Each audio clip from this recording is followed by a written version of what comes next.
السلام علیکم ورحمۃ اللہ وبرکاتہ۔ بخاری شریف کے صفحہ نمبر 4 کی ایک طویل حدیث کے درس کا آغاز ہوتا ہے۔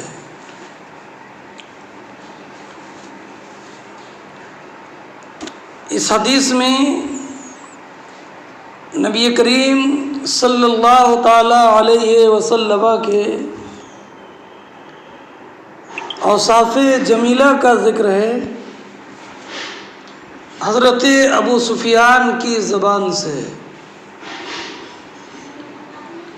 جو انہوں نے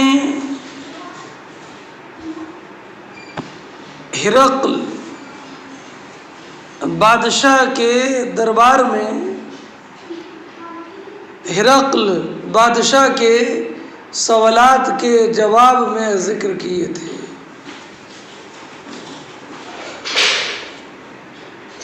اس حدیث کو باب سے مناسبت یہ ہے کہ باب تھا کیف کان بدء الوحی،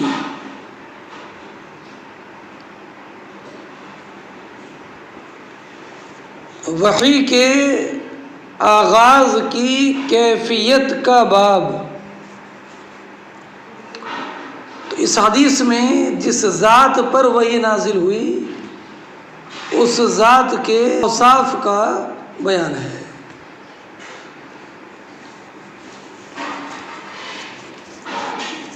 دوسری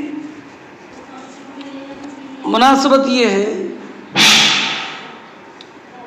ہرقل کا واقعہ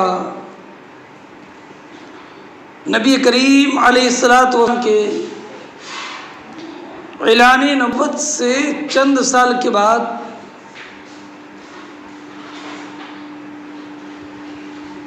اسلام کی اشاعت سے پہلے کا ہے۔ تو نبی کریم علیہ السلام کے اعلان نبوت کے ایک اعتبار سے یہ ابتدا کا واقعہ ہوا، اس اعتبار سے بھی باب سے اس حدیث کی مطابقت ہوتی ہے۔ تیسری وجہ مطابقت علامہ عینی علیہ الرحمۃ والرضوان نے یہ بیان فرمائی کہ نبی کریم علیہ السلام نے جب اسلام کی دعوت دی تھی ہرقل کو، تو ایک آیت کریمہ نقل فرمائی تھی جس حدیث میں ہے، یا اہل الکتاب تعالوا الی کلمۃ سواء بیننا وبینکم الا نعبد الا اللہ ولا نشرک به شیئا ولا يتخذ بعضنا ببعض اربابا من دون اللہ۔ اس آیت کے مضمون سے یہ معلوم ہوا کہ تمام انبیاء کرام علیہم الصلاۃ کی طرف اللہ رب العزت نے یہ وحی نازل فرمائی کہ اللہ رب العزت کی وحدانیت پر، توحید پر قائل رہو اور شرک اور کفر سے باز رہو۔ تو اس آیت کا مضمون یہ بتاتا ہے کہ انبیاء کرام علیہم السلام کی طرف، سب کی طرف اس بات کی وحی کی گئی، اور باب بھی ہے وحی سے متعلق۔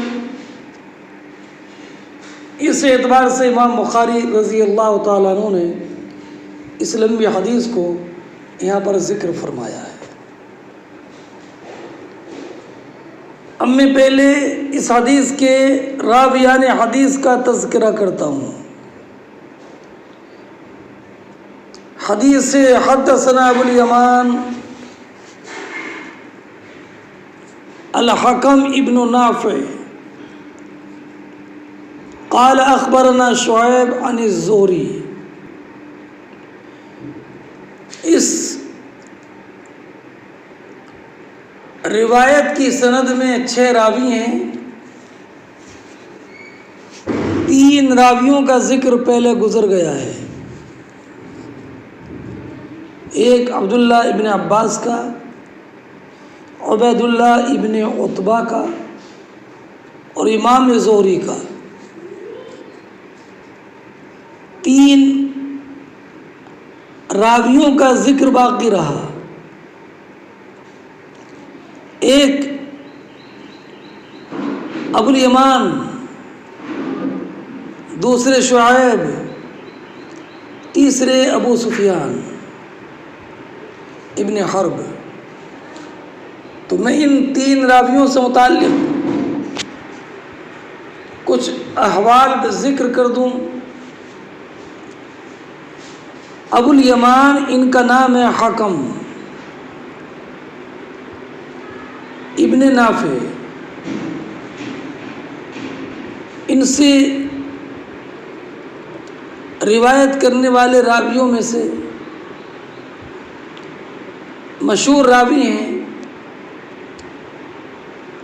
احمد ابن حنبل، یحییٰ ابن معین، ابو حاتم اور امام زہری. سن 133 ہجری میں ان کی پیدائش ہوئی اور 222 ہجری میں ان کا وصال ہوا. صحاح 6 میں حاکم ابن نافع نام کے ان کے علاوہ کوئی دوسرے راوی نہیں.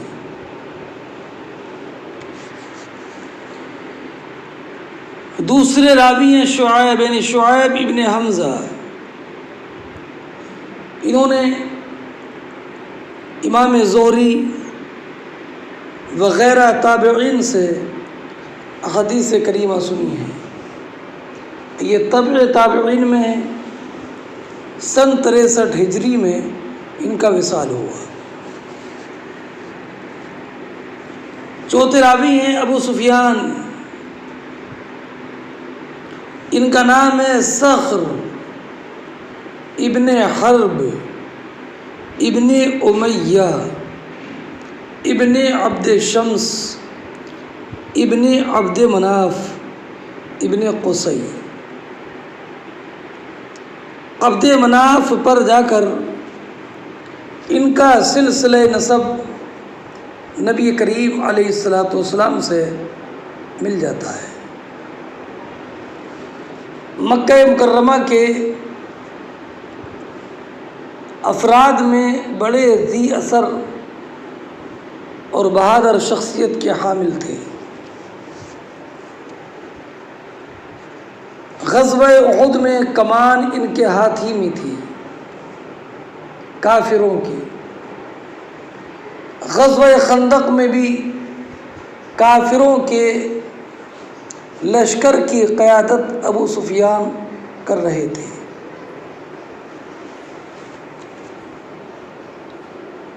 یہ فتح مکہ کے موقع پر اسلام میں داخل ہوئے. ان کی پیدائش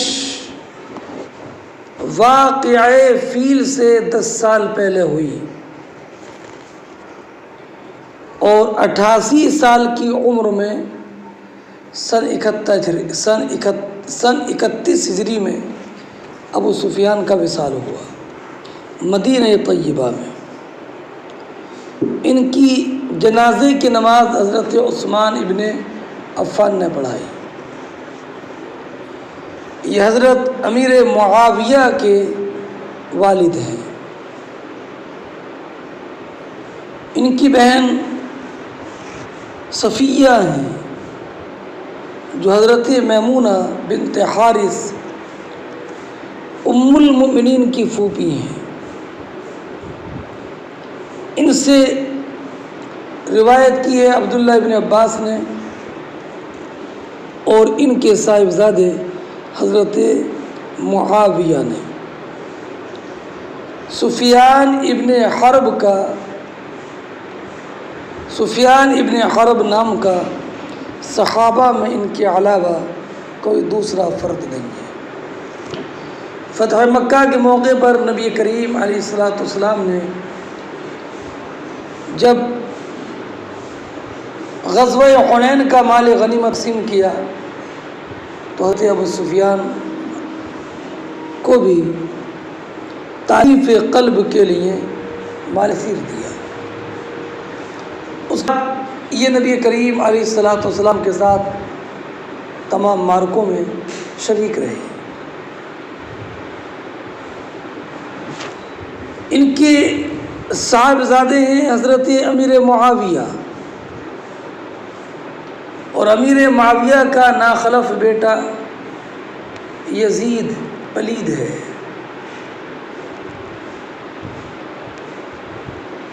اسی نسب سے جو خلفاء ہوئے انہیں بنو امیہ کہا جاتا ہے، اموی خلیفہ،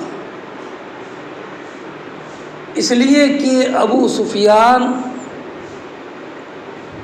ان کے دادا کا نام تھا امیہ، ان کا نام تھا صخر، ان کے صخر کے والد کا نام تھا حرب، اور حرب کے والد کا نام تھا امیہ۔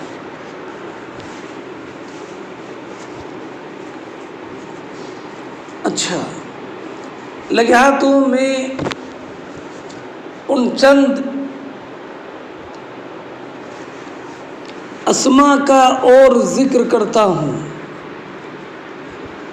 جو اسماء کے اس حدیث میں ذکر کیے گئے ہیں۔ انہی میں سے ایک نام ہے ہرقل، ہرقل، اور اسی کو ہرقل بھی پڑھنے کی ایک روایت ہے۔ ہرقل شام کا بادشاہ ہے، اس کی حکومت 31 سال بعد رہی۔ اسی کے دور حکومت میں نبی کریم علیہ الصلوۃ والسلام کا وصال ہوا۔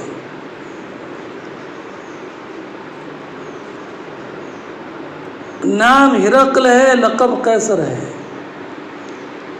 شام کے بادشاہ کا لقب قیصر ہوا کرتا تھا، اور ایران کے بادشاہ کا لقب کسریٰ، حبشہ کے بادشاہ کا لقب نجاشی، اور ترک کے بادشاہ کا لقب خاقان، قبطیوں کے بادشاہ کا لقب فرعون، مصر کے بادشاہ کا لقب عزیر، قبیلہ حمیر کے بادشاہ کا لقب تبع، ہند کے بادشاہ کا لقب دہنی، چین کے بادشاہ کا لقب فغفور، یونان کے بادشاہ کا لقب بطلمیوس، یہود کے بادشاہ کا لقب قبطون۔ یہ ہرقل جب پیدا ہوا تو اس کی پیدائش سے پہلے ہی اس کی والدہ کا انتقال ہو گیا، تو یہ پیٹ چیر کر ہرقل کو اس کی ماں کے پیٹ سے نکالا گیا۔ تو بعد میں بڑے فخر سے کہتا تھا کہ میں شرمگاہ سے پیدا نہیں ہوا ہوں، خر دماغ تھا۔ اچھا، ایک نام آئے گا دحیہ کلبی۔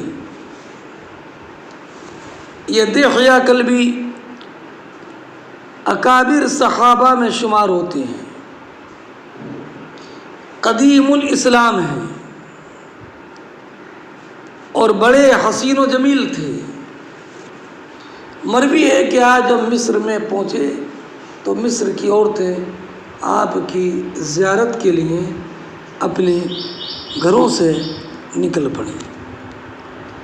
حضرت امیر معاویہ کی خلافت تک یہ زندہ رہے۔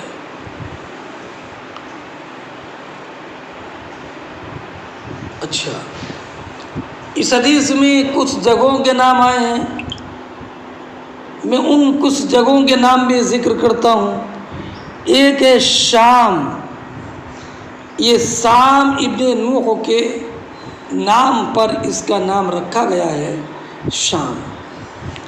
اس میں 10,000 صحابہ کرام علیہم الرحمۃ والرضوان شام میں پہنچے۔ نبی کریم علیہ الصلاۃ والسلام بھی 2 مرتبہ ملک شام پہنچے، 2 مرتبہ تو اعلان نبوت سے پہلے اور 2 نبی کریم صلی اللہ تعالی علیہ وسلم اعلان نبوت سے پہلے 2 مرتبہ ملک شام تشریف لے گئے، اور 2 مرتبہ اعلان نبوت کے بعد۔ ایک تو آپ اپنے چچا ابو طالب کے ساتھ 12 سال کی عمر میں ملک شام گئے تھے، جہاں پر کہ آپ کی ملاقات راہب سے ہوئی تھی، مشہور واقعہ ہے۔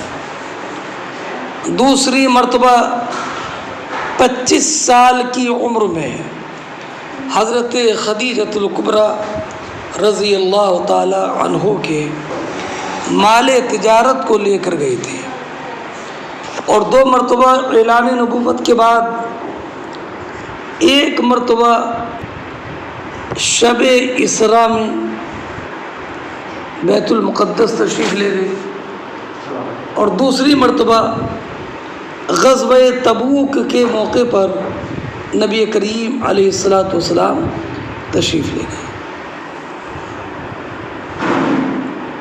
اچھا، ایک شہر کا نام ہے بصرہ، یہ دمشق کے 4 مرحلے کے فاصلے پر ایک قلعہ دار شہر ہے۔ یہ پہلا شہر ہے جو کہ کالے پتھروں سے تیار کیا گیا، اور یہ پہلا شہر ہے جو ملک شام میں فتح کے ذریعے حاصل کیا گیا۔ ایک لفظ آئے گا قریش، تو آپ یاد رکھیں کہ قریش نضر ابن کنانہ کی اولاد سے جتنے بھی لوگ ہیں ان کو قریش کہا جاتا ہے۔ یہ میں نے مختلف تشریح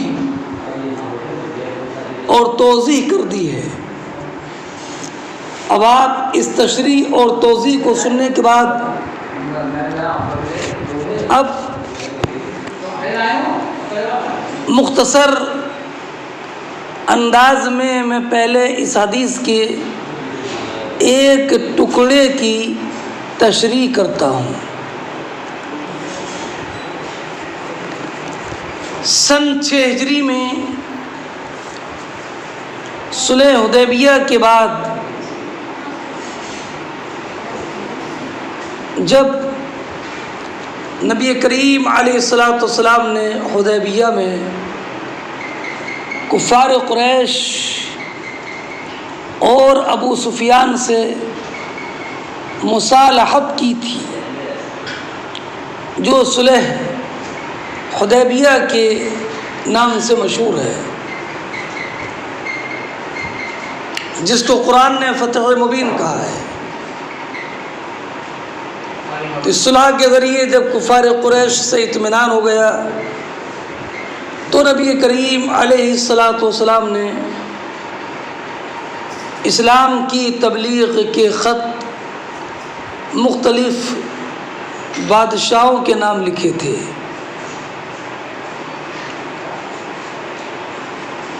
ملک شام کے بادشاہ قیصر کے پاس خط لے کر لے جانے والے حضرت دحیہ کلبی رضی اللہ تعالی عنہ تھے۔ ادھر نبی کریم علیہ الصلاۃ والسلام کا جب یہ خط ہرقل کے پاس پہنچا تو اس نے یہ کہا کہ مکہ مکرمہ کے رہنے والے ہیں یہ، کیا کوئی مکہ مکرمہ کے افراد کو یہاں پر لا سکتا ہے کہ جس سے اس شخص کے حالات کی تصدیق ہو سکے جس نے دعوی نبوت کیا ہے؟ تو اس وقت میں ابو سفیان کی قیادت اور سربراہی میں 30 افراد شام کے مشہور شہر غزہ میں تھے، اور ان میں مغیرہ ابن شعبہ بھی تھے۔ یہ ہرقل کے پاس ان کو لایا گیا اور ہرقل نے نبی کریم علیہ الصلاۃ والسلام کے حالات کی ان سے تصدیق کرنے کے لیے ان سے 11 سوالات کیے، اور جب ان 11 سوالات کے جواب ابو سفیان ابن حرب نے دیے تو ہرقل نے ابو سفیان کے جوابات سننے کے بعد کہا تھا، اگر واقعی تم نے ان کے حالات جو بتائے ہیں اگر یہی ہیں تو یقیناً یہ نبی آخر الزماں ہے، اور بے شک ان کا دین اسلام غالب ہوگا۔ اور کہا تھا کہ اگر میں نبی کریم علیہ الصلاۃ والسلام کی بارگاہ میں حاضر ہو سکنے کی مجھ میں استطاعت ہوتی تو میں ان کے قدموں کا دھون پی لیتا۔ اب ہرقل نے 11 سوال کون سے تھے سفیان سے کیے؟ تو جب یہ 30 افراد پر مشتمل قافلہ نبی کریم علیہ الصلاۃ والسلام کے حالات کی تفتیش کے لیے ہرقل کے پاس لایا گیا تو ہرقل نے سب سے پہلے یہ کیا کہ یہ بتاؤ کہ تم 30 لوگوں میں وہ کون شخص ہے کہ کا نسبی سلسلہ دعوی نبوت کرنے والے محمد عربی سے سب سے زیادہ قریب کا ہو؟ تو چونکہ میں بتا چکا کہ ابو سفیان ان کا نام صخر ابن حرب ابن امیہ ابن عبد شمس ابن عبد مناف ہے، تو عبد مناف پر دونوں کا سلسلہ نسب ایک ہو جاتا ہے، اس لیے ابو سفیان نے کہا کہ سب سے زیادہ نسبی رشتے کی قربت میری اس شخص کے ساتھ ہے۔ اچھا،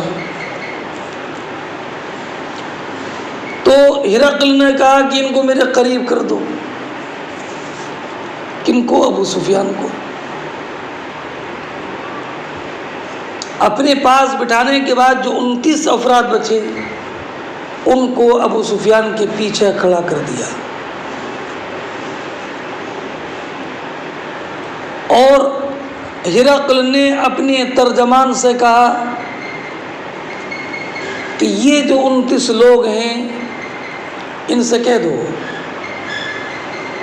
کہ میں ان ابو سفیان سے کچھ سوالات کروں گا،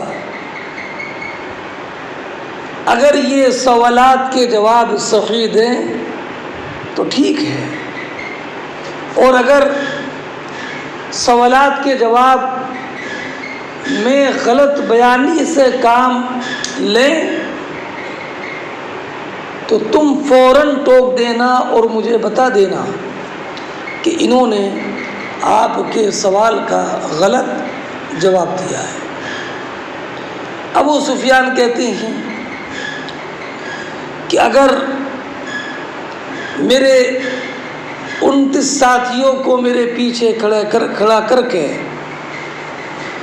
میرے جوابات کا محافظ اور نگراں نہ بنایا جاتا تو میں، چونکہ اس وقت میں حالت کفر میں تھا، تو میں کسی سوال کا جواب غلط دے دیتا، لیکن میں نے ہر سوال کا جواب صحیح دیا تاکہ بعد میں کسی موقع پر یہ میرے 29 ساتھی مجھے کبھی یہ طعنہ نہ دے سکیں کہ تم نے تو ہرقل کے دربار میں محمد عربی علیہ السلام کے تعلق سے جب سوال کیا گیا تھا تو تم نے فلاں سوال کے جواب میں جھوٹ بولا تھا، کبھی کسی موقع پر مجھے جھوٹا ثابت نہ کر سکیں، اس لیے میں نے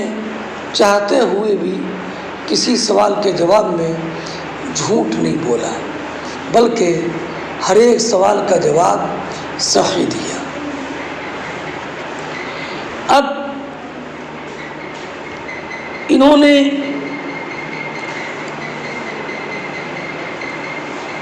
ہرقل نے ابو سفیان سے کون سے 11 سوالات کیے تھے، اور ابو سفیان نے ان 11 سوالوں کا جواب کیا دیا تھا، اور ان جوابوں کے سے متاثر ہو کر ابو سفیان کے جواب کا اثر ہرقل پر کیا ہوا تھا، اور ہرقل نے کیا کہا تھا، اس کی تشریح امام بخاری کی نقل کردہ حدیث کی روشنی میں کرتا ہوں۔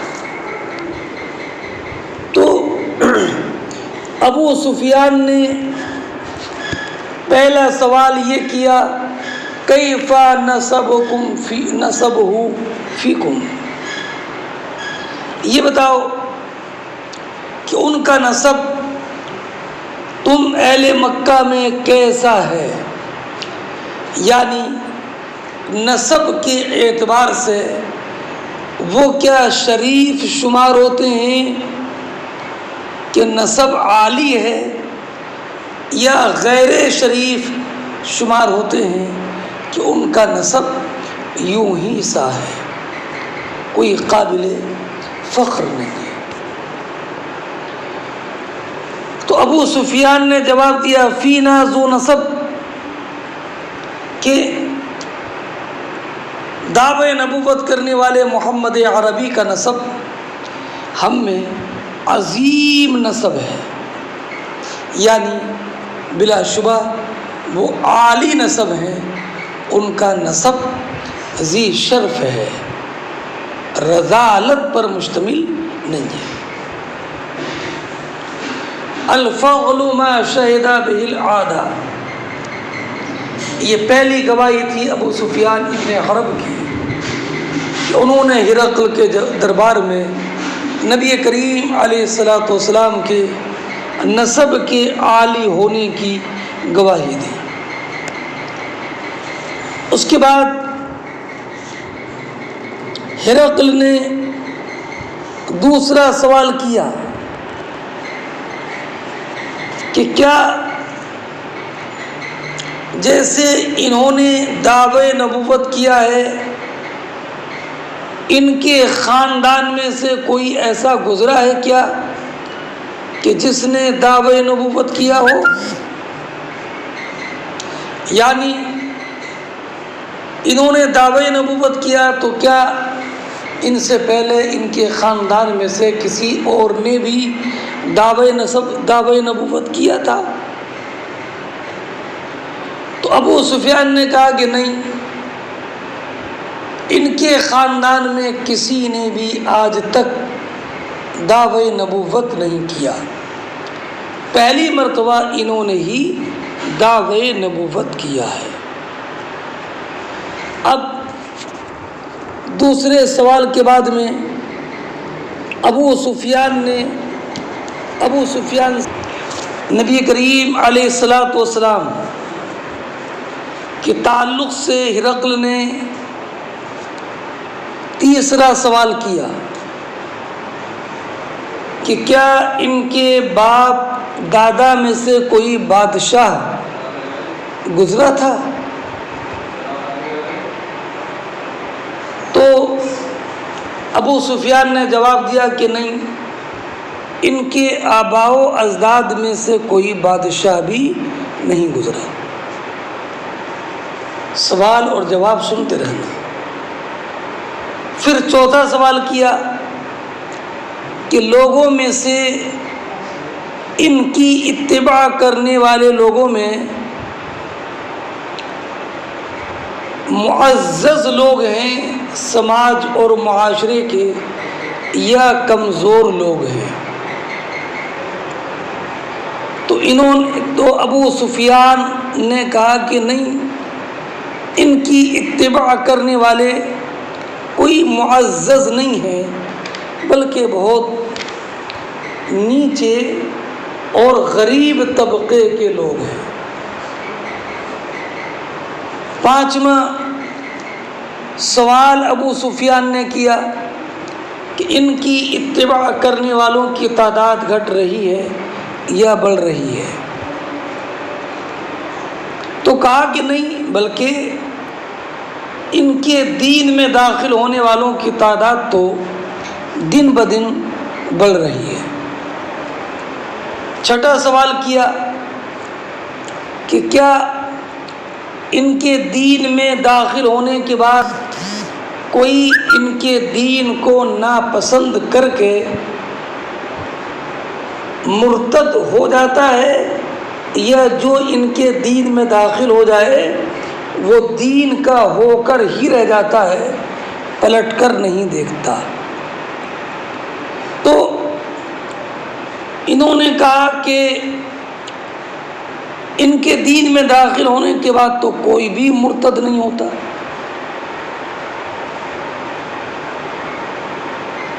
ساتواں سوال کیا کہ کیا اس سے پہلے یا کبھی تم نے ان کو جھوٹ بولتا ہوا پایا؟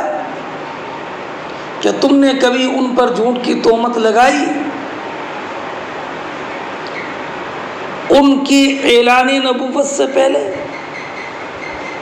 کہ اعلان نبوت سے پہلے کیا انہوں نے کبھی جھوٹ بولا تھا؟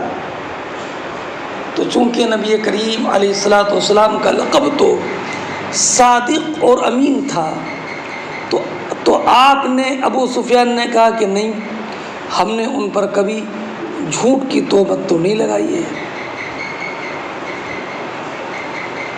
آٹھواں سوال کیا کہ کیا کبھی یہ دھوکہ دیتے ہیں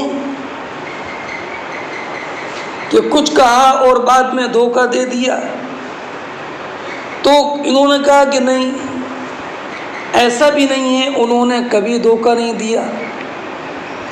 البتہ اس جواب میں ایک جملہ ابو سفیان نے اور جوڑ دیا، اور وہ جملہ یہ جوڑا کہ ہاں ابھی تک تو دھوکہ نہیں دیا ہے، ہاں ابھی ہماری اور ان کے درمیان مصالحت اور معاہدہ ہوا ہے، اب اس معاہدے میں دھوکہ دے سکتے ہیں، دیں گے کہ نہیں یہ ہم نہیں کہہ سکتے۔ حالانکہ یہ تو جواب میں اتنا کا پیوند ہو گیا۔ سوال تو یہ تھا ابھی دھوکہ دیا ہے، اب تک دھوکہ دیا ہے کہ نہیں؟ تو جواب دے دیا نہیں، جواب پورا ہو گیا۔ مگر یہ جواب میں تھوڑا سا انہوں نے تھوڑا ایک پیبند لگایا اپنی طرف سے۔ ابھی تک تو دھوکہ نہیں دیا، لیکن اب ان سے ایک مصالحہ صلح ہوئی ہے، اب اس صلح میں کیا کریں گے یہ ہم نہیں کہہ سکتے۔ یہ انہوں نے ایک شوشہ چھوڑ دیا۔ ابو سفیان کہتے ہیں کہ اس کلمے اور جملے کے علاوہ مجھے اپنی طرف سے کوئی جملہ اور شوشہ چھوڑنے کی گنجائش نہیں ملی۔ 8 سوال ہو گئے۔ 9واں سوال کیا کہ تمہارا ان سے کبھی مقابلہ ہوا ہے، میدان کارزار کبھی ہوا ہے کہ تمہاری ان کی کبھی آمنے سامنے مٹبھیڑ ہوئی ہو؟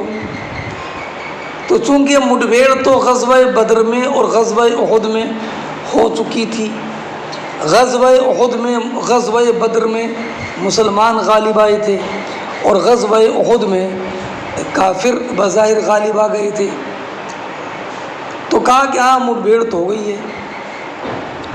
تو اب 10واں سوال کر دیا، جب تمہاری مٹبھیڑ ہوئی تو تمہارا قتال کیسا رہا؟ تم غالب رہے کہ وہ غالب رہے؟ تو کہا الحرب بیننا وبینہ سجال ینال منا وننال منہ، یہ تو جنگ ڈول کی طرح رہی، کبھی ہم نے لیا کبھی انہوں نے، یعنی ایک میدان کارزار میں بدر میں وہ غالب رہے اور احد میں ہم غالب رہے۔ 11واں سوال ابو سفیان نے کیا کہ ماذا یأمرکم، وہ تمہیں حکم کا دیتے ہیں؟ تو کہا کہ ہمیں حکم دیتے ہیں اعبدوا اللہ وحدہ ولا تشرکوا بہ شیئا، ایک خدا کی عبادت کرو اور خدا کے ساتھ کسی کو شریک مت ٹھہراؤ، اور جس بت پرستی پر تمہارے آباء و اجداد تھے اس بت پرستی کو چھوڑ دو، اور ہمیں نماز، صدق، پاک دامنی اور صلہ رحمی کا حکم دیتے ہیں۔ ہرقل نے ان اپنے 11 سوالوں کے جواب سننے کے بعد اپنے ترجمان سے کہا کہ ان ابو سفیان سے کہہ دو کہ تمہارے سوالوں کے جواب سے یہ بات واضح ہو گئی کہ یقیناً وہ سچے نبی ہیں۔ کیوں؟ اس لیے کہ میں نے پہلا سوال نسب کے بارے میں کیا تو آپ نے ذکر کیا کہ وہ عالی نسب ہے، ایسے ہی انبیاء اپنی قوم میں عالی نسب ہوتے ہیں۔ دوسرا میں نے سوال کیا کہ کیا تم میں سے کسی نے یہ بات اور یہ دعویٰ ان سے پہلے بھی کیا؟ تو آپ نے بتایا کہ نہیں۔ اگر ان سے پہلے کوئی اور کسی نے دعوی نبوت کیا ہوتا تو میں یہ سمجھ لیتا کہ ان کی قوم میں تو لوگ دعوی نبوت کرتے رہتے ہیں، تو انہوں نے بھی اپنے پہلے کسی باپ دادا کے دعوے کی اتباع میں دعویٰ کیا ہے۔ اور میں نے تم سے پھر ایک سوال یہ کیا کہ کیا ان آباء و اجداد میں سے کوئی بادشاہ تھا؟ تو آپ نے کہا کہ نہیں۔ اگر یہ بادشاہ ان کے آباء و اجداد میں سے کوئی بادشاہ ہوتا تو میں یہ سمجھ لیتا کہ یہ دعوے نبوت کر کے اپنے والد کی بادشاہت جو تھی اس کو طلب کر رہے ہیں۔ اور میں نے تم سے یہ سوال کیا کہ کیا تم نے ان کے اس قول سے پہلے کبھی جھوٹ کے ساتھ متہم کیا؟ تو آپ نے کہا کہ نہیں۔ اگر تو آپ نے کہا کہ نہیں، تو میں نے یہ یقین کر لیا کہ جو لوگوں پر جھوٹ نہ بولے وہ اللہ پر جھوٹ کیا باندھے گا؟ کہ اگر لوگوں کے سامنے جھوٹ بولتے ہوتے تو ٹھیک ہے، یہ بھی جھوٹ کہہ سکتے تھے کہ مجھ کو اللہ نے نبی بنایا ہے، مگر جو لوگوں سے جھوٹ بولنا گوارا نہ کرے وہ اللہ رب العزت کے پر جھوٹ کیسے جھوٹ اللہ رب العزت کی طرف سے اعلان نبوت ملنے میں جھوٹ کیسے کہہ سکتا ہے؟ اور میں نے کہا کہ کیا ان کے متبعین اپنی قوم کے ذی شرف لوگ ہیں اور یا ان کے متبعین کمزور طبقے کے ہیں؟ تو آپ نے کہا کہ کمزور طبقے کے ہیں، تو میں یہ سمجھ گیا کہ میں سمجھ گیا کہ وہ رسول ہے، اس لیے کہ رسولوں کی اتباع کرنے والے شروع میں کمزور طبقے کے لوگ ہی ہوتے ہیں، اس لیے کہ بڑے طبقے کے لوگ تو اپنی شہرت اور دولت کی وجہ سے نبی کی پہلے تکذیب ہی کرتے ہیں۔ پھر میں نے سوال کیا کہ وہ بڑھ رہے ہیں یا گھٹ رہے ہیں؟ تو تم نے کہا کہ بڑھ رہے ہیں۔ یہی ایمان کا معاملہ ہے کہ ایمان کا معاملہ یہ بڑھتا ہے، اپنے اتمام تک پہنچتا ہے، یہ کم نہیں ہوتا۔ اور میں نے یہ سوال کیا کہ کیا کوئی ان کے دین کو ناپسند کر کے ان کے دین سے مرتد بھی ہو گیا ہے دین میں داخل ہونے کے بعد؟ تو آپ نے کہا کہ نہیں، ایسے ایمان جب اس کی بشاشت اور اس کی چاشنی دلوں کو چھو جاتی ہے تو وہ چاشنی کبھی دلوں سے دور نہیں ہوتی۔ اور میں نے سوال کیا کہ کیا تم نے کبھی دھوکہ دیا ہے؟ کیا انہوں نے کبھی دھوکہ دیا ہے؟ تو آپ نے کہا کہ نہیں، ایسی رسول اعظام کبھی دھوکہ نہیں دیتے۔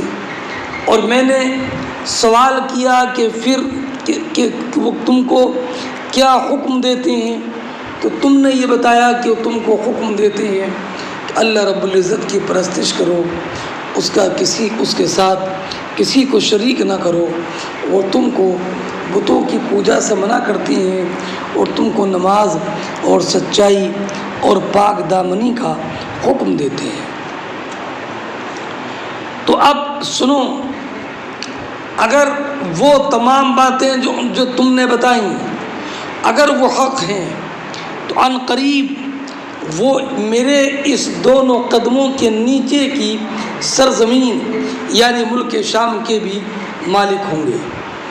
اور میں یہ تو جانتا تھا کہ نبی آخر الزماں آنے والے ہیں، لیکن میں یہ نہیں سمجھتا تھا کہ وہ نبی تمہارے قبیلے سے ہوں گے۔ اگر میں جانتا کہ میں ان تک پہنچ سکتا ہوں تو میں ان سے ملاقات کی ضرور کوشش کرتا، اور اگر میں ان کے پاس ہوتا تو ان کے دونوں قدموں کے دھون کو پی لیتا۔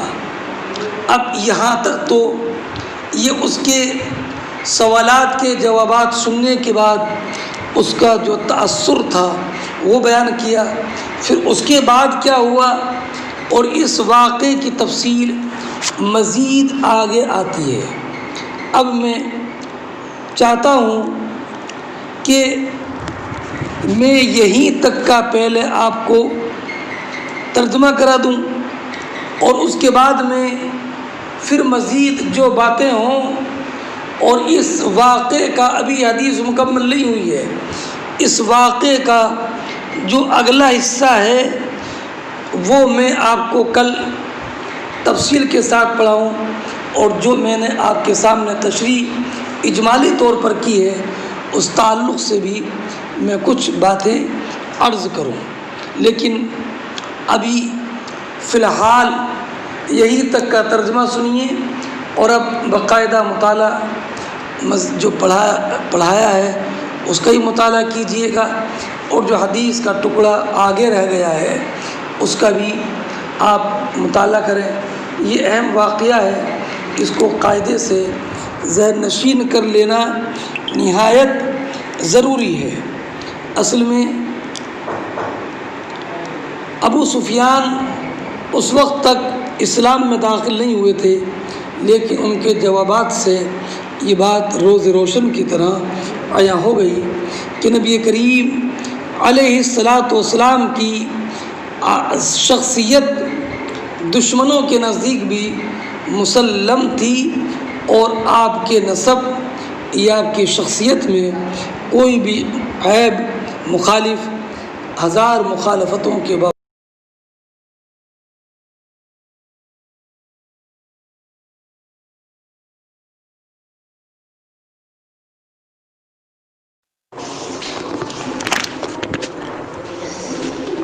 بسم اللہ الرحمن الرحیم۔ اب مختصر توضیح کے ساتھ حدیث پاک کا ترجمہ سماعت فرمائیں۔ اخبرنی عبید اللہ ابن عبداللہ ابن عتبہ بن مسعود۔ امام زہری فرماتے ہیں کہ مجھے خبر دی عبید اللہ ابن عبداللہ ابن عتبہ ابن مسعود نے کہ عبداللہ ابن عباس رضی اللہ تعالی عنہ نے انہیں خبر دی کہ ان ابا سفیان ابن حرب اخبرہ، کہ ابو سفیان ابن حرب نے انہیں خبر دی کہ ان ہرقل ارسل الیہ فی رکب من قریش، کہ ہرقل نے قاصد بھیج کر ابو سفیان کو مغا ان کے ساتھیوں کے جو قریش کے سردار تھے بلایا۔ وَكَانُوا تُجَّارًا بِالشام، اور یہ لوگ ملک شام میں بغرض تجارت موجود تھے۔ اس حدیث کی تشریح گزر چکی ہے۔ ابو سفیان یہ صخر ابن حرب بن عبد شمس بن امیہ بن عبد مناف بن قصی، ان کا نام ہے صخر۔ ابو سفیان ان کی کنیت ہے۔ فتح مکہ کے موقع پر یہ ایمان لائے اور غزوہ طائف میں سب سے پہلے شریک ہوئے، اور جنگ یرموک میں جو فاروق اعظم کے زمانے خلافت میں رومیوں سے ہونے والی بڑی اہم لڑائی تھی،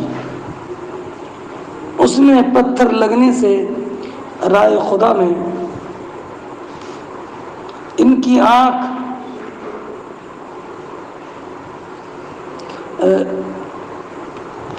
جاتی رہی تھی۔ اس کے بعد یہ مدینے میں آ کر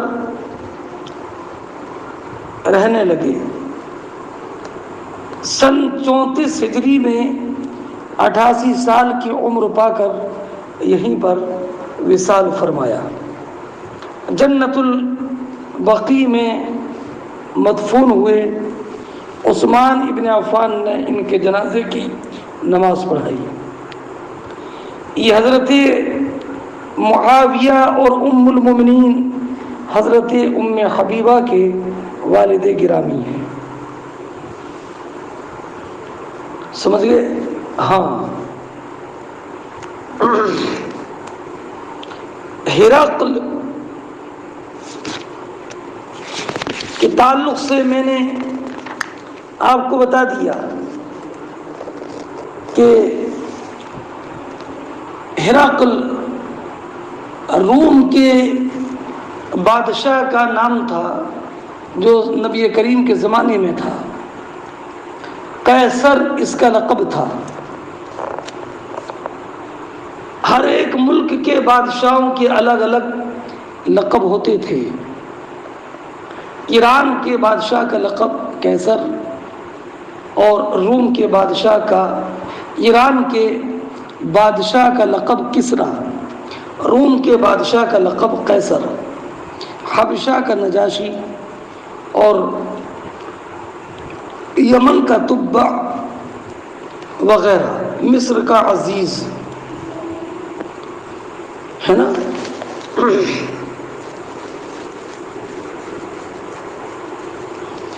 ہرقل دنیا کا وہ پہلا بادشاہ ہے جس نے دینار ایجاد کرایا اور گرجا بنوایا۔ نبی کریم صلی اللہ تعالی علیہ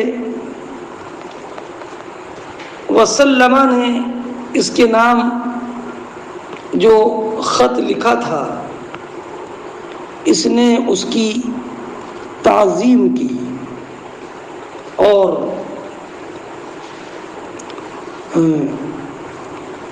بڑی اس کی حفاظت اور تکریم کرتا تھا، لیکن یہ بادشاہت کے لالچ میں اس نے اسلام قبول نہیں کیا، ہے نا۔ اور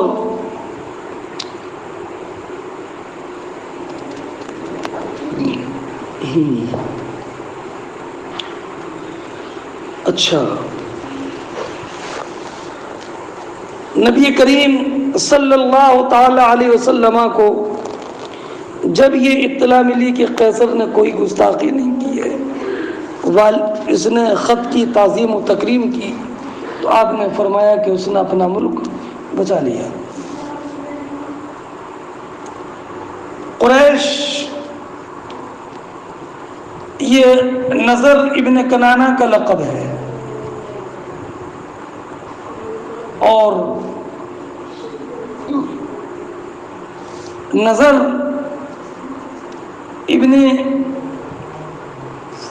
کنانہ سارے قریش کا نسب نظر ابن کنانہ تک پہنچتا ہے، اور نظر ابن کنانہ کے لقب قریش ہونے کی وجہ سے سب قریش کہلاتے ہیں۔ چلیے فرماتے ہیں وَكَانُوا تُجَّارًا بِالشَّامِ فِي الْمُدَّةِ الَّتِي كَانَ رَسُولُ اللَّهِ صلی اللہ تعالی علیہ وسلم مادہ فیها ابا سفیان وکفار قریش۔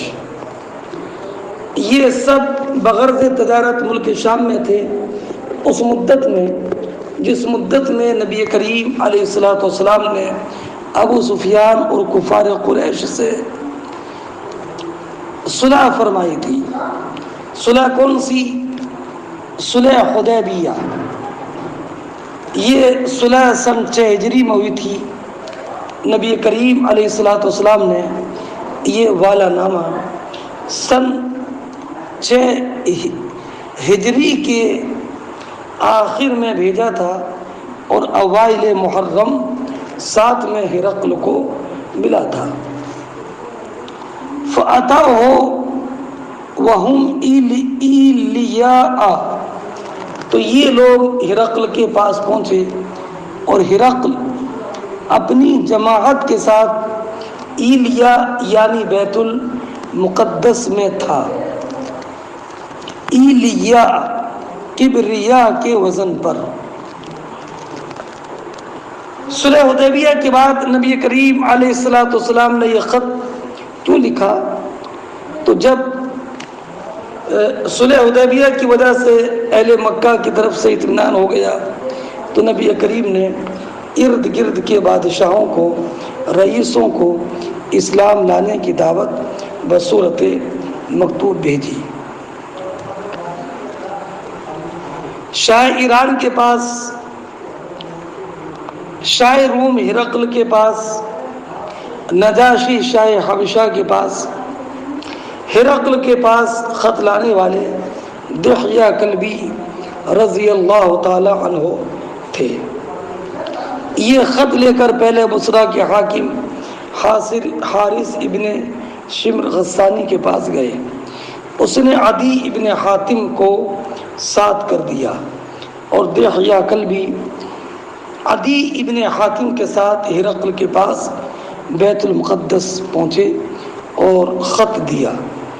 ہرقل اس وقت بیت المقدس میں آیا ہوا تھا۔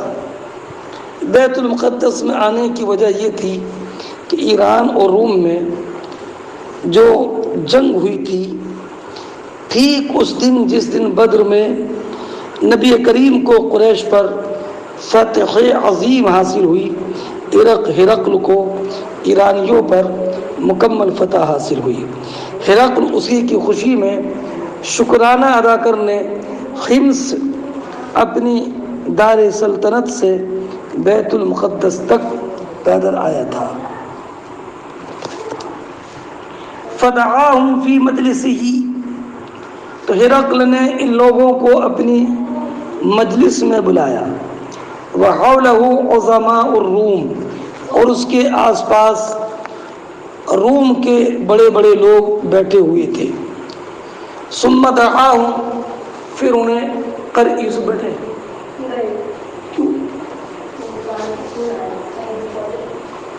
ثم دعاہم، پھر ان کو اپنے قریب بلایا۔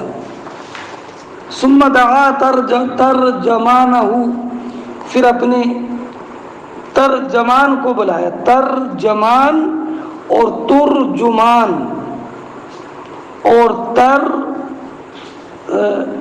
ترجمان بھی پڑھ سکتے ہو اور ترجمان بھی، اور ترجمان بھی اور ترجمان بھی۔ ہاں، ترجمان جو ایک زبان کا ترجمہ دوسری زبان پر کرنے پر قادر ہو، اسے بولتے ہیں ترجمان۔ فقال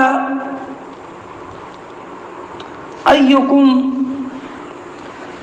اقرب نسبا بهذا الرجل الذي يزعم انه نبی، تو ترجمان نے ان سے پوچھا کہ تم میں کون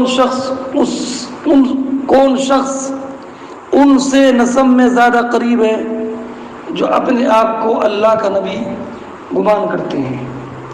تو ابو سفیان نے کہا کہ میں انا اقربہم نسبا، میں ان تمام حاضرین میں نسب میں ان سے سب سے زیادہ قریب ہوں۔ فقال ادنوہ منی، تو ہرقل نے کہا ادنا یدنی کے معنی قریب کرنا، کہ ان کو مجھ سے قریب کر دو۔ وقربوا اصحابہ، اور ان کے ساتھیوں کو ان کے قریب کر کے فجعلوہم عند ظہرہ، ان کو قریب کر کے پس پشت بٹھا دو۔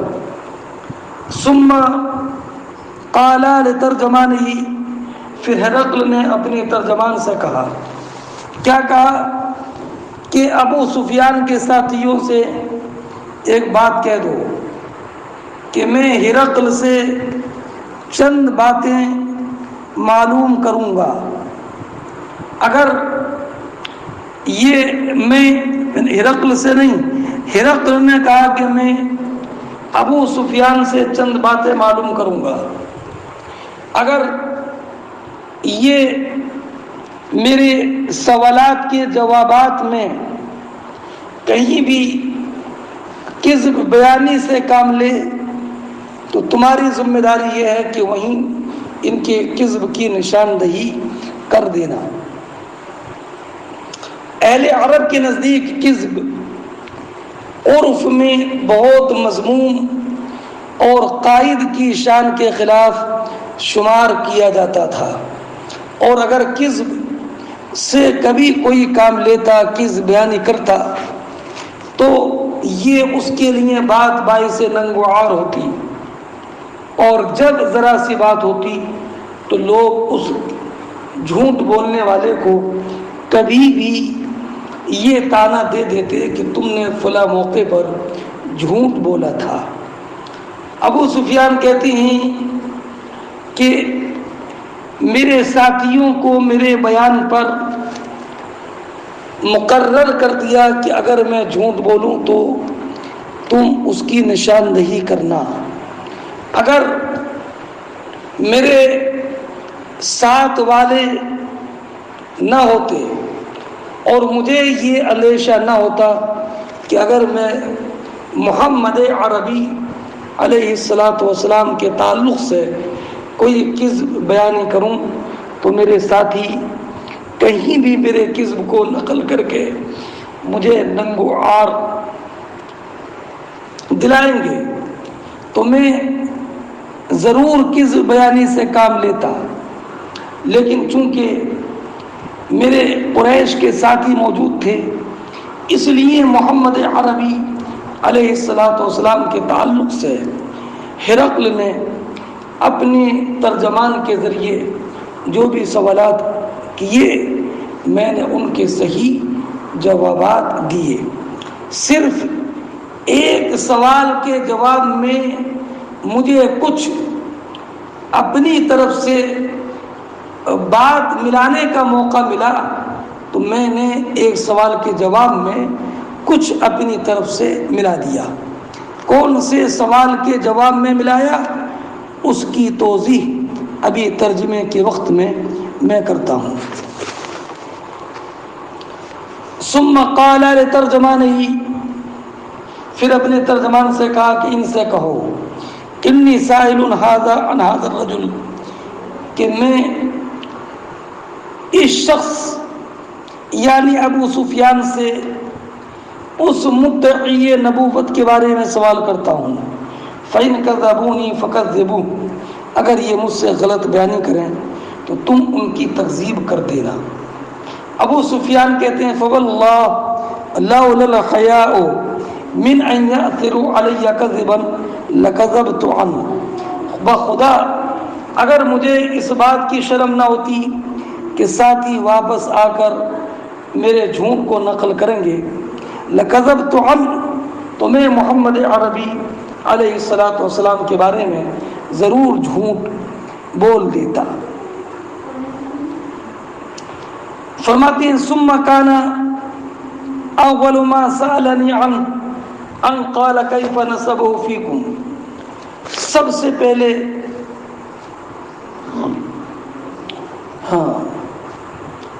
سے پہلے آپ سرکار کے تعلق سے مجھ سے یہ بات پوچھی کہ کیف نسبہ فیکم، تمہارے یہاں ان کا نسب کیسا ہے، یعنی اشراف میں سے ہیں یا غیر اشراف میں سے ہیں، ان کا نسب تمہارے درمیان عالی شمار ہوتا ہے یا غیر عالی؟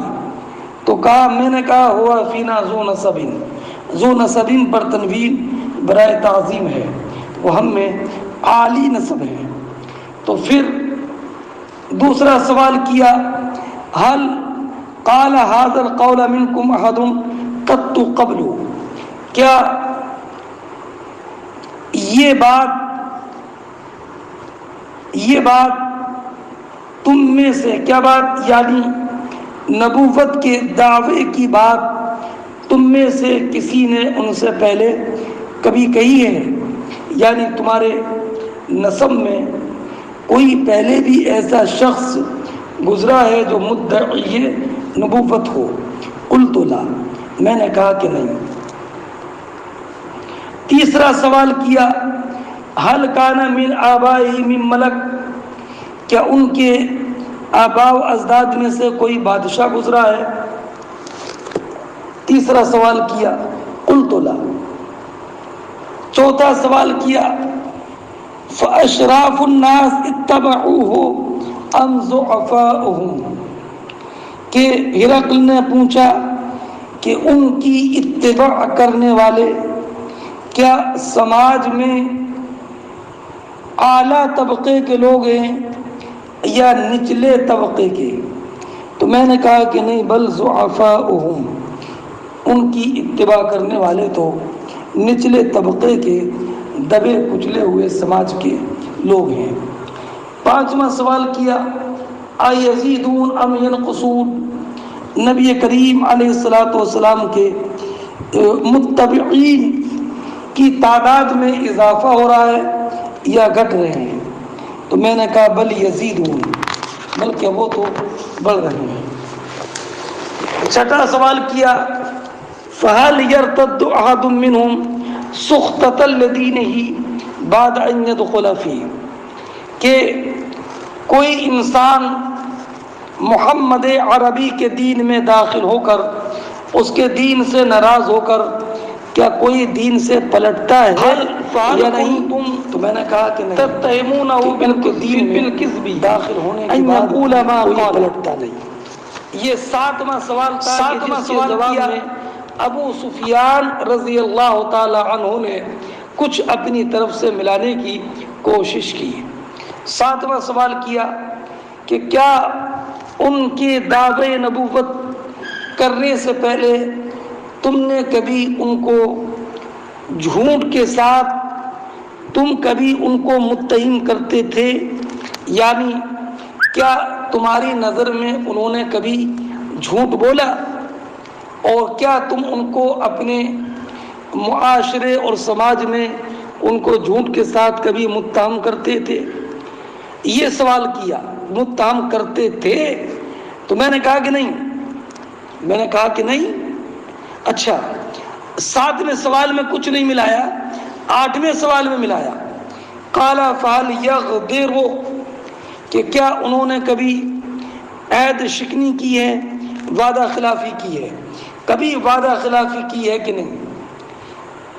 اس سوال کے جواب میں فرماتے ہیں ابو سفیان مجھے کہنے کا کچھ موقع مل گیا، اور میں نے کہا ابھی تک تو کبھی انہوں نے وعدہ خلافی نہیں کی۔ وَنَحْنُ مِنْهُ فِي مُدَّةٍ لَا نَدْرِي مَا هُوَ فَاعِلٌ فِيهَا، ہاں اب ہم زمانے مصالحت میں ہیں کہ ہم نے محمد عربی سے صلح حدیبیہ کی ہے۔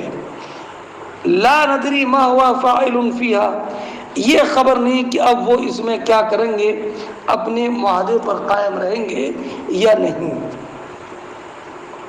حالانکہ یہ جملہ کہنے کی ضرورت نہیں تھی، اتنا کافی تھا فَلْيَغْدِرُ، کیا کبھی وعدہ خلافی کی ہے؟ جواب اتنا کافی تھا لا، نہیں۔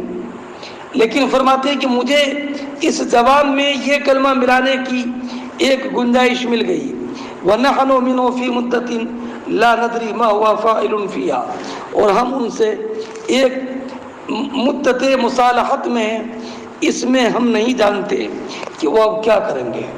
ابو سفیان کہتے ہیں وَلَمْ تُمَكِّنِّي كَلِمَةٌ أُدْخِلُ فِيهَا شَيْئًا غَيْرُ هَذِهِ الْكَلِمَةِ، مجھے اس کلمے کے علاوہ کوئی دوسرا کلمہ ملانے کی اس میں کوئی گنجائش نہیں ملی۔ سمجھ گئے؟ یہ 8 سوال ہو گئے، اتنا ایک کلمہ یہی مجھے ملانے کی گنجائش ملی۔ قال فهل قاتلتم، تو ابو سفیان سے ہرقل نے پوچھا کہ کیا تم نے ان سے کبھی جنگ کی ہے؟ میں نے کہا کہ ہاں، اس لیے کہ جنگ ہو چکی تھی، غزوہ احد بھی اور غزوہ بدر بھی۔ غزوہ بدر میں مسلمان غالب آئے تھے، اور غزوہ احد میں بظاہر مسلمان پسپا ہو گئے تھے۔ تو اب ابو سفیان نے کہا فَكَيْفَ كَانَ قِتَالُكُمْ إِيَّاهُ، تمہارا قتال ان کے ساتھ کیسا رہا، جنگ کا نتیجہ کیسا رہا، تم غالب آئے یا وہ؟ تو اب غزوہ احد میں بظاہر مسلمان پسپا ہو گئے تھے، اور غزوہ بدر میں مسلمان غالب آئے تھے، تو اب جنگ میں نہ مطلقاً مسلمان ہمیشہ غالب آئے اور نہ ہی کفار ہمیشہ غالب آئے۔ اس لیے حضرت ابو سفیان نے جواب دیا الحرب بیننا وبینہ سجال، سجال کے معنی بڑا ڈول۔ میں نے کہا کہ جنگ ہمارے ان کے درمیان ڈول کے مانند رہی، ینال منا و ننال منہ، کہ کبھی ان کے ہاتھ میں کبھی وہ ہم سے لیتے، وَنَنَالُ مِن، اور کبھی ہم ان سے لیتے، یعنی کبھی وہ فتح پاتے جیسے غزوہ بدر میں، اور کبھی ہم فتح پاتے جیسے غزوہ احد میں۔ پھر ابو سفیان سے ہرقل نے سوال کیا، ماذا یأمرکم، وہ تمہیں کیا حکم دیتی ہیں؟ تو میں نے کہا، وہ کہتے ہیں اعبدوا اللہ وحدہ ولا تشرکوا بہ شیئا، تنہا اللہ کی عبادت کرو، اس کے ساتھ کسی کو شریک نہ ٹھہراؤ، واترکوا ما یقول آباؤکم، اور اپنے باپ اور دادا کی جو باتیں تھیں کہ معبودان باطلہ کے پوجنے اور ان کے تعظیم کے تعلق سے، ان سب کو چھوڑ دو اور وحدانیت الہی کے مقر ہو جاؤ۔ وَيَأْمُرُنَا بِالصَّلَاةِ وَالصِّدْقِ وَالْعَفَافِ وَالصِّلَةِ، اور وہ ہم کو حکم دیتے ہیں نماز کے قائم کرنے کا، سچ بولنے کا، پاک دامنی کا، اور رشتہ داروں کے ساتھ حسن سلوک کا۔ فقال للترجمان، جب یہ سوال کر چکے اور سارے سوالات کے جوابات حضرت ابو سفیان نے دے دیے، تو ان جوابات کو سننے کے بعد ہرقل نے اپنا فیصلہ سنایا، اور فیصلے میں یہ کہا کہ میں نے جتنے سوال کیے اور ان سوالات کا تم نے جواب دیا، ان سوالات کے جوابات کی روشنی میں یقین کے ساتھ یہ بات کہہ سکتا ہوں کہ وہ اللہ کے سچے رسول ہیں۔ یہ اقرار ہوا، لیکن آپ نے یہ بات پڑھی ہے کتب عقائد میں کہ صرف زبان سے کسی کی صداقت کا اقرار اور نبی کی رسالت کا اقرار یہ ایمان میں معتبر نہیں ہے جب تک کہ تصدیق قلبی نہ ہو، ورنہ اہل کتاب کے بارے میں قرآن فرماتا ہے الذین آتیناہم الکتاب یعرفونہ کما یعرفون ابناءہم، تو خالی معرفت رسالت ایمان کے لیے کافی نہیں ہے جب تک کہ اقرار باللسان کے ساتھ تصدیق بالقلب نہ ہو، بلکہ تصدیق بالقلب ہی اصل ایمان ہے۔ اس لیے کہ آپ نے شرع عقائد وغیرہ میں پڑھا ہے کہ الایمان ہو تصدیق۔ اس لیے ان سوالات کے جوابات میں ہرقل نے نبی کریم علیہ الصلاۃ والسلام کی سچے رسول ہونے کا اقرار کیا، لیکن حکومت کے لالچ میں اس نے نبی کریم علیہ الصلاۃ والسلام کی نبوت کی تصدیق، جو تصدیق سر تسلیم خم کرنا اور گردن نہادن کے معنی میں ہے، وہ نہیں پایا گیا، جیسے کہ اس کی تشریح اس حدیث کے آخر میں کروں گا۔ اب ہر سوال کے جواب کا تجزیہ ہرقل کرتے آئے۔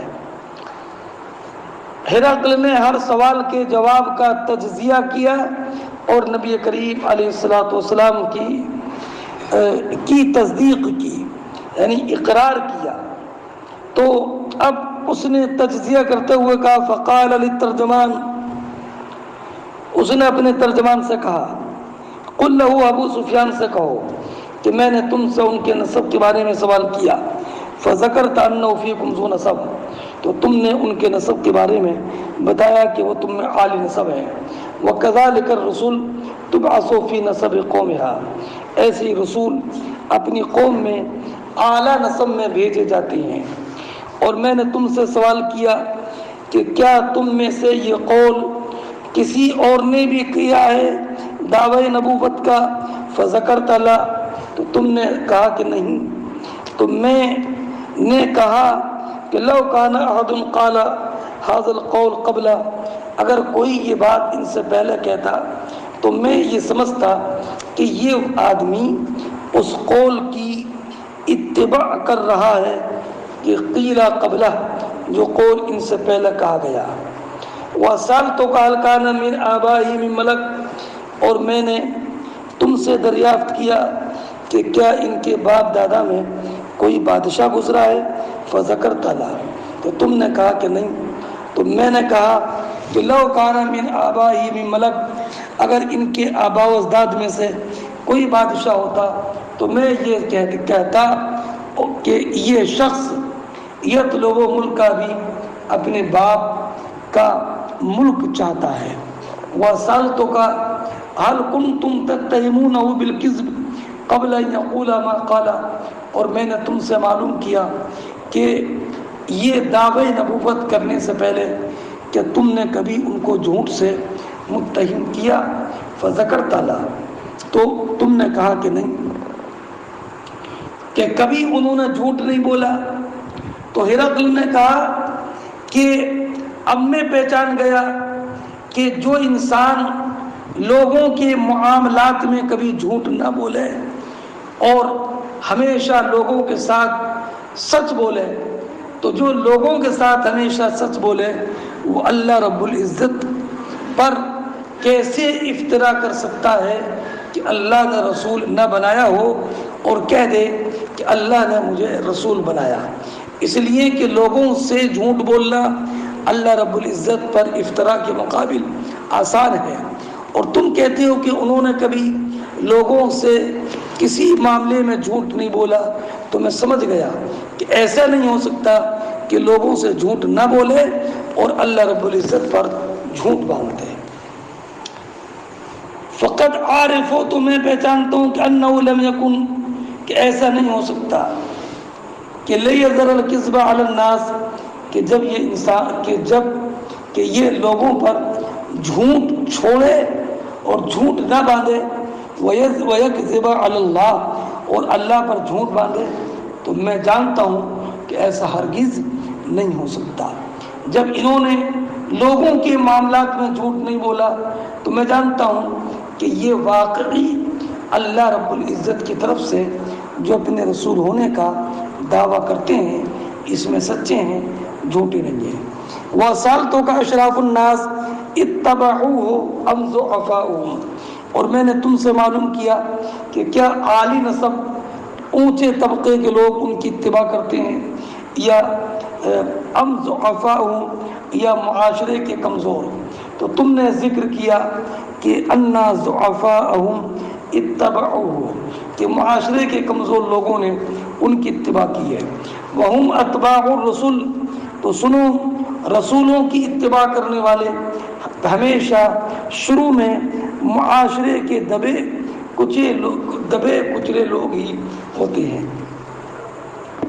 جیسے کہ حضرت نوح علیہ السلام کی قوم نے حضرت نوح سے کہا تھا کہ وقال الملأ الذين كفروا من قومه ما نراك الا بشرا مثلنا وما نراك اتبعك الا الذين هم اراذلنا بادي الرأي، کہ حضرت نوح کی قوم کے کافروں نے کہا تھا کہ ہم تو تم کو اپنی طرح بشر سمجھتے ہیں، وما نراك اتبعك الا الذين هم اراذلنا بادي الرأي، اور ہم نہیں دیکھتے کہ آپ کی کسی نے اتباع کی ہو مگر اسی نے جو ہم میں سے نچلے طبقے کے ہیں، بادی الرأی، اور جو بہت ظاہری سوچ رکھنے والے ہیں۔ تو کہا ایسے رسولوں کی اتباع کرنے والے متبعین، اتباع تابع کی جگہ ہمیشہ دبے کچلے لوگ ہوتے ہیں۔ وَسَأَلْتُكَ أَيَزِيدُونَ أَمْ يَنْقُصُونَ، اور میں نے تم سے سوال کیا کہ ان کی تعداد بڑھ رہی ہے کہ گھٹ رہی ہے؟ تو فذکرت انہم، تو تم نے ذکر کیا کہ وہ بڑھ رہے ہیں۔ وَكَذَلِكَ أَمْرُ الْإِيمَانِ حَتَّى يَتِمَّ، ایسے ہی ایمان کا معاملہ بڑھتا رہتا ہے یہاں تک کہ وہ ایمان تام ہو جاتا ہے۔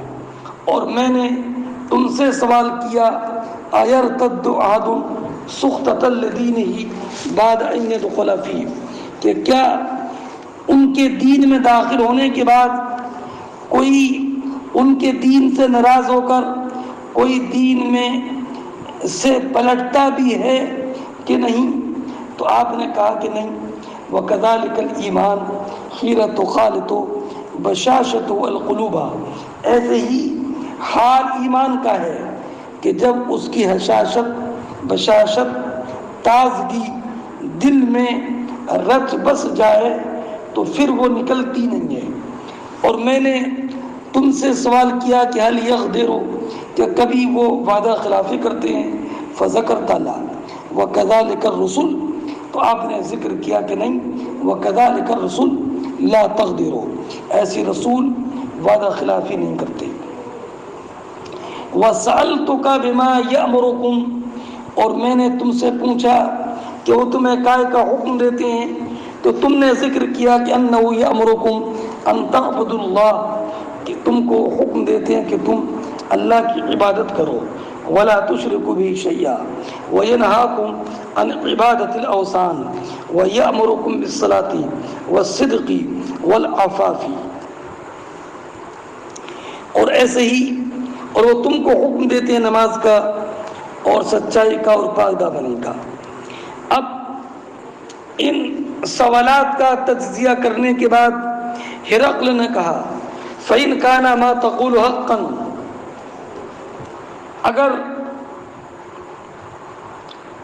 اگر یہ تمہاری ساری باتیں سچی ہیں تو وہ بلا شبہ اللہ کے نبی ہیں۔ فَسَيَمْلِكُ مَوْضِعَ قَدَمَيَّ هَاتَيْنِ، تو وہ جلد میرے پاؤں کی تلے کی زمین، میرے ان دو پاؤں کے تلے کی زمین، کون سی؟ بیت المقدس، سیملک، اس زمین کے مالک ہو جائیں گے، اور بیت المقدس کی سرزمین پر وہ غالب آئیں گے، اور یہ بیت المقدس کی سرزمین ان کے زیر اثر ہو جائے گی۔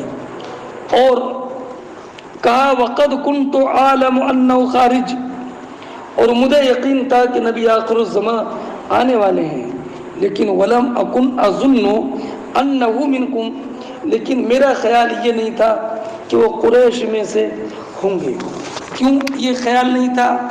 اس لیے کہ حضرت یعقوب علیہ السلام جو حضرت اسحاق کے بیٹے تھے، اس کے بعد جتنے بھی انبیاء کرام علیہ السلام حضرت موسیٰ تک آئے، وہ سب حضرت اسحاق کی اولاد سے تھے۔ حضرت اسحاق کے بیٹے یعقوب، اور یعقوب کا نام تھا اسرائیل، ان کی اولاد کہلاتی ہے بنی اسرائیل۔ جتنے انبیاء آئے وہ سب بنی اسرائیل سے آئے، یعنی حضرت یعقوب کی اولاد سے آئے جو حضرت اسحاق کے بیٹے تھے۔ تو جب سارے انبیاء کرام، چاہے وہ حضرت عیسیٰ ہوں، ان کی والدہ بنی اسرائیل سے تھیں، موسیٰ ہوں، حضرت زکریا ہوں، حضرت یحییٰ ہوں، یہ سب حضرت یوسف ہوں، یہ سب حضرت یعقوب کی اولاد در اولاد سے تھے۔ تو ہرقل نے کہا کہ میں اب تک جتنے انبیاء کرام آئے وہ سب بنی اسرائیل سے آئے، تو میں یہ سمجھتا تھا کہ نبی آخر الزمان بھی بنی اسرائیل ہی سے آئیں گے، حضرت اسحاق کی اولاد سے آئیں گے، اور یہ قریش حضرت اسحاق کی اولاد سے نہیں تھے، حضرت اسماعیل کی اولاد سے تھے۔ اس لیے کہا کہ میں یہ نہیں سمجھتا تھا کہ نبی آخر الزمان حضرت اسماعیل کی اولاد سے آئیں گے، یعنی قریش سے آئیں گے، میں یہ نہیں سمجھتا تھا، بلکہ میں یہ سمجھتا تھا کہ وہ اور انبیاء کرام علیہم السلام کی طرح حضرت اسحاق کی اولاد سے ہوں گے۔ کہا کہ میں وقد کنت عالم، میں جانتا تھا کہ وہ آئیں گے، ولم اکن اظن انہ فی منکم، اور میں یہ نہیں سمجھتا تھا کہ وہ تم میں سے آئیں گے۔ فلو انی عالم، انی اخلص الیہ لتجشمت لقاءہ، فرمایا کہ کاش مجھے یقین ہوتا کہ اخلص الیہ، میں ان تک پہنچ جاؤں، تو لتجشمت لقاءہ، تو میں، تجشم کے معنی آتے مشقت اٹھا کر کوئی کام کرنا، تو معنی یہ لتجشمت لقاءہ، تو میں اگر مجھے یقین ہوتا کہ میں ان تک پہنچ سکتا ہوں تو لتجشمت لقاءہ، میں سفر کی صعوبت برداشت کر کے ان سے ملاقات کرتا، وَلَوْ كُنْتُ عِنْدَهُ لَغَسَلْتُ عَنْ قَدَمَيْهِ، اور کاش اگر میں ان کے پاس ہوتا تو میں ان کے پاؤں دھو کر پیتا۔ یہ کہا لغسلت عن قدمه، ثم دعا بکتاب رسول اللہ، پھر نبی کریم علیہ الصلوۃ والسلام کا وہ مکتوب کہ جو دحیہ کلبی کے ساتھ بھیجا گیا تھا اس خط کو منگوایا، ہے نا، سمجھ گئے؟ جو دحیہ کلبی نبی کریم علیہ الصلوۃ والسلام لے کر کے آئے تھے، پھر کیا ہوا یہ آگے آپ سماعت فرمائیں گے۔